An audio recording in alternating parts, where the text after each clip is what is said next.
السلام عليكم متابعينا. اليوم الفيديو كيفية عمل الموز بالحليب، يعني شربت طبيعي ومفيد وصحي جدا، والطريقة سهلة وسريعة أيضا. أول شي حطينا الموز المجمد وضفنا عليه حليب طبيعي أيضا مغلي وتم تبريده، ونضيف عليه خاشوقة عسل. وهذا هو الشكل النهائي بعد ما خلطناهن جيدا بالخلاط. الطعم روعة ومفيد وصحي أيضا. أنصحكم بالتجريب هذه الطريقة وما راح تندمون أبدا.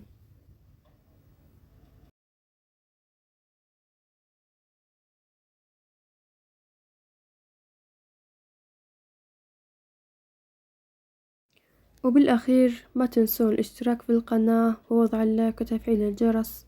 شكرا للمشاهدة.